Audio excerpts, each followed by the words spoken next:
उत्तर दे रहे हैं शंकर जी, बोले हम आपकी बनाई हुई सृष्टि को भी ठीक से नहीं जान पाते, तो फिर हमारी भी सृष्टि करने वाले आप हैं, हम आपको कैसे जान पाएंगे।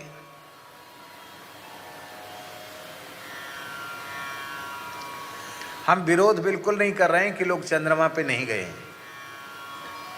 हम ये बिल्कुल विरोध नहीं कर रहे हैं। हम कैसे कर सकते हैं कि भारत इतना पूरे विश्व में जय जयकार हो रही कि दक्षिणी ध्रुव पर पहुंच गया, यहाँ का उपग्रह, और भारत की बड़ी प्रतिष्ठा बढ़ी है।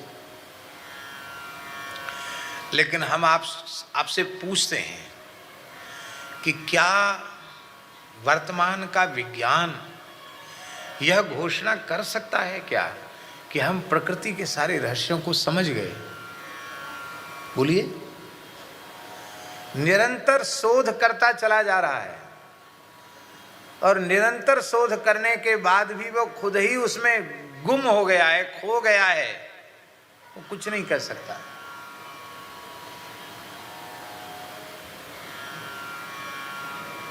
उत्तरी ध्रुव दक्षिणी ध्रुव नहीं, पूरे चंद्रमा पर भी कब्जा कर ले मनुष्य, तो भी चंद्रमा का रहस्य क्या है ये समझना किसी मनुष्य के वश की बात नहीं है।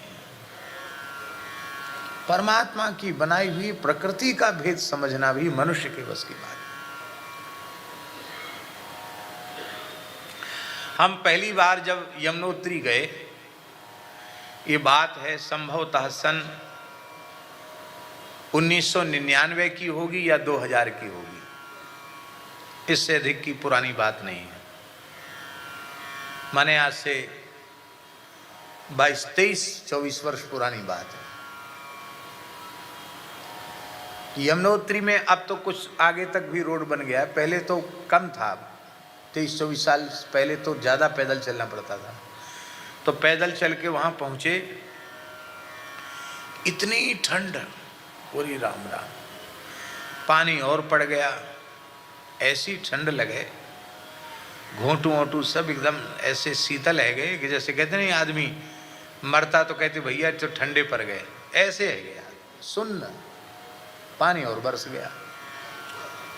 और वहाँ जब पहुँचे तो वहाँ लोग तब तो कुंड का जल थोड़ी दूर आगे बह के जाता, उसमें तो नहाते हैं, और वहाँ ठंड में कौन नहावे। श्री यमुना जी का एकदम बर्फ ही आ रही है, बड़ा दिव्य निर्मल यमुना जी का जल, कौन नहावे वहाँ।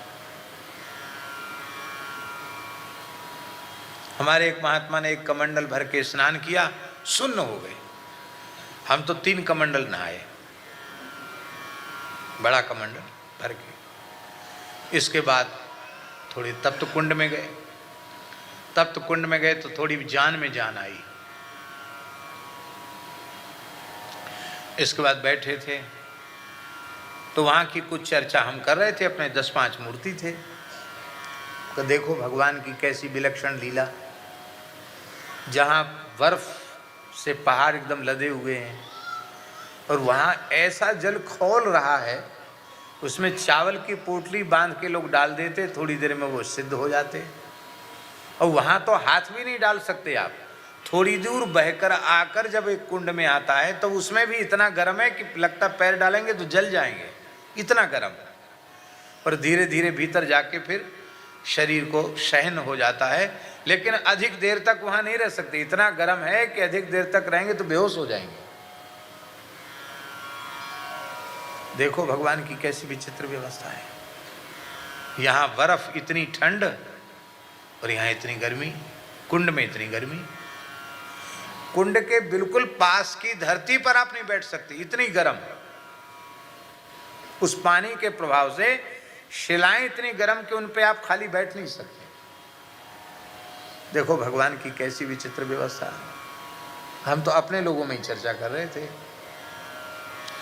और कह रहे थे भगवान कितने दयालु हैं कि यहाँ कहाँ से अग्नि तपाने को आएगी, तो भगवान ने हम लोगों के लिए व्यवस्था कर रखी। भाई थक गए हो, हाथ पैर घोंटू में दर्द है रहा हो तो सिकाई कर लो।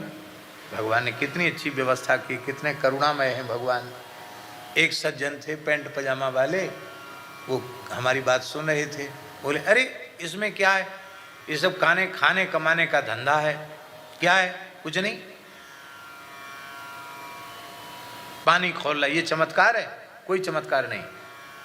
इसके नीचे गंधक है और गंधक में झरने का पानी आ रहा है, तो उस गंधक के संयोग से वो जल खोल रहा है। इसमें कौन सा चमत्कार है? सामान्य भौतिक विज्ञान की बात है। अरे बाबा लोगों को पता नहीं क्या हो गया है, ऐसे बोला वो आदमी। बाबा लोगों को क्या, ऐसी बात सुना सुना कि दुनिया को ठगते हैं। हमको बुरा तो नहीं लगा, लेकिन हंसी आई। मैंने कि भाई मैं तो इनको कुछ बोल भी नहीं रहा हूँ और ये तो इतने बिगड़ रहे हैं। हमने कहा कि श्रीमान जी आप यहाँ किस लिए आए? अब श्रद्धा लेके नहीं आए हैं, आप किस लिए आए? बोले हम तो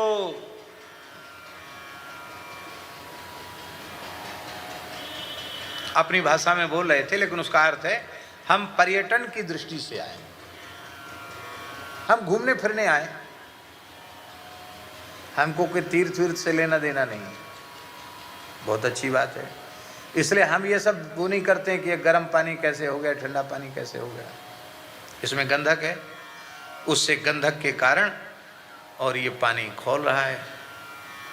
हमने कहा हम उत्तर तो दे देंगे, लेकिन आपको बहुत खराब लग जाएगा। नहीं नहीं, हमको खराब क्यों लगेगा, उत्तर दीजिए। मैंने कहा तुम्हारा बाप यहाँ गंधक रखने आया था, बताओ, या तुम्हारा बाप का बाप यहाँ रखने आया था, या कोई वैज्ञानिक रखने आया था? और ये गंधक किसकी बनाई हुई है?